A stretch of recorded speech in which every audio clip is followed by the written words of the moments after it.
Jean-Philippe Bichot, bonjour. Bonjour. Vous êtes expert technique international et vous travaillez pour le compte d'une délégation roumaine ici sur EduSpot. Vous êtes venu- J'accompagne une délégation. Voilà, on vous a pris vous parce que vous parlez français, c'est plus simple pour Et un nos petit peu auditeurs. roumain maintenant. Voilà, il y a un petit peu roumain, Ouais. mais ça on va pas l'utiliser sur place.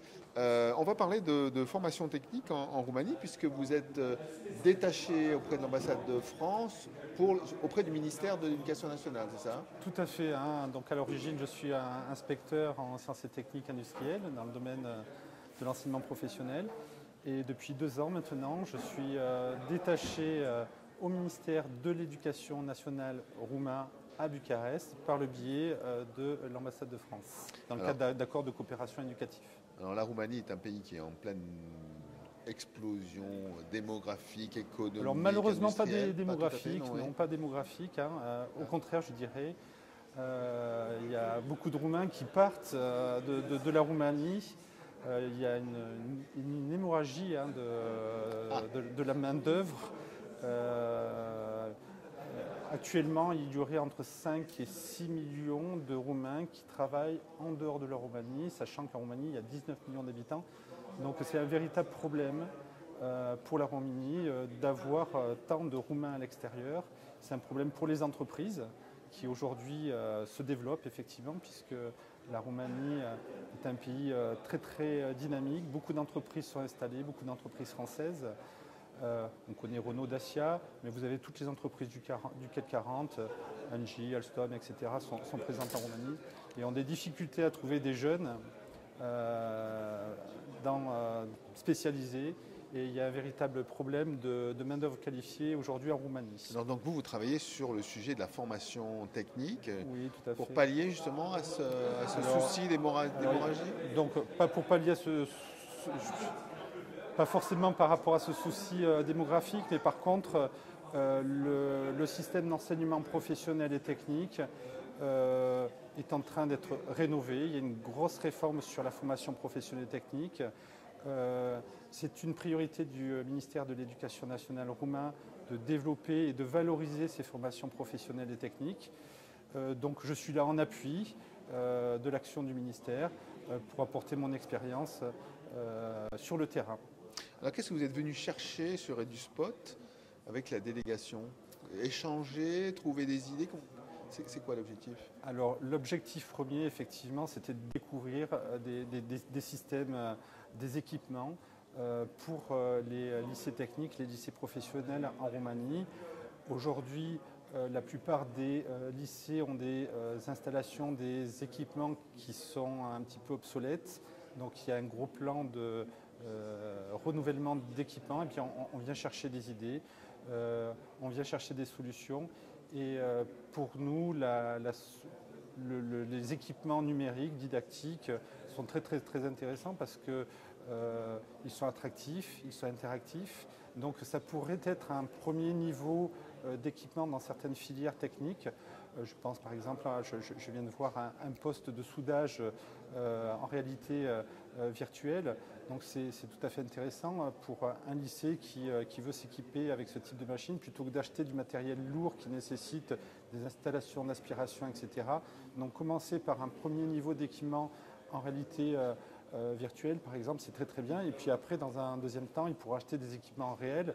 Et pour un certain nombre d'apprentissages, ça peut être intéressant de s'équiper de ce type de matériel. Et puis la deuxième raison pour laquelle nous sommes ici, puisque je suis venu avec la secrétaire d'État du ministère de l'Éducation nationale et puis un inspecteur général qui est en charge de la formation professionnelle et technique, c'est de faire connaître ces produits en Roumanie. Et donc nous souhaitons que les organisateurs de ce salon EduSpot puissent nous aider, nous accompagner à monter un salon, alors peut-être pas aussi important, mais un salon sur la Roumanie pour faire connaître ces produits, donner envie aux professeurs, aux directeurs d'utiliser ce type de produits qui ne sont pas connus encore en Roumanie. Oui, parce que non seulement il y a à faire l'acquisition de nouveaux équipements, mais ensuite former les enseignants. Alors c'est assez important. je dirais que c'est la priorité, c'est la priorité, la formation des enseignants.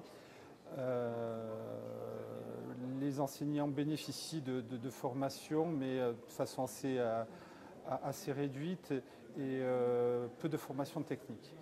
Donc il est important, il est intéressant qu'en acquérant de nouveaux équipements, on puisse également en même temps former les enseignants. Donc il y a un double objectif derrière effectivement ces équipements, former les élèves mais former également les enseignants.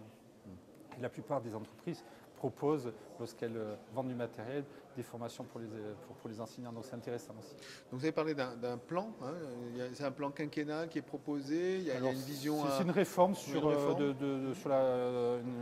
réforme comme celle qu'on a eue en 2009, en 2011 en France. C'est une réforme de modernisation du système d'enseignement professionnel.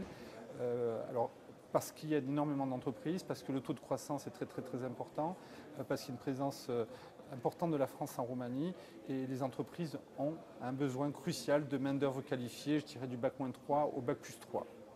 Alors, votre chantier, c'est la formation technique, mais je vais vous poser une question sur l'enseignement général que vous connaissez peut-être. Est-ce qu'en Roumanie, il y a un phénomène identique sur l'enseignement général ou c'est vraiment la formation technique qui est mise en avant? Alors, je dirais qu'au niveau de la formation générale, le système est très bon en Roumanie. Donc, il y a moins d'urgence, je dirais. C'est un système qui a bien évolué, qui s'est bien adapté. Aujourd'hui, par exemple, au niveau universitaire, on a exactement le même système, licence, master, doctorat qu'en France et que dans tous les pays de l'Europe. Il y a beaucoup de formations avec un double diplôme franco-roumain, par exemple, au niveau des INSA. Donc, il y a le groupe INSA a signé une convention de partenariat avec les universités polytechniques en Roumanie. Donc les étudiants, à l'issue de leur cursus de formation, peuvent avoir un diplôme INSA et un diplôme polytechnique. Il y a une présence d'étudiants en médecine très très importante en Roumanie. La qualité de la formation est identique oui, c'est assez à celle connu. de la France. La filière est assez connue. Oui. Et oui, puisqu'il n'y a pas de numerus clausus, donc voilà. C'est intéressant. D'accord. Écoutez, Jean-Philippe Bichot, je vous remercie pour ces quelques échanges et bon courage dans votre mission.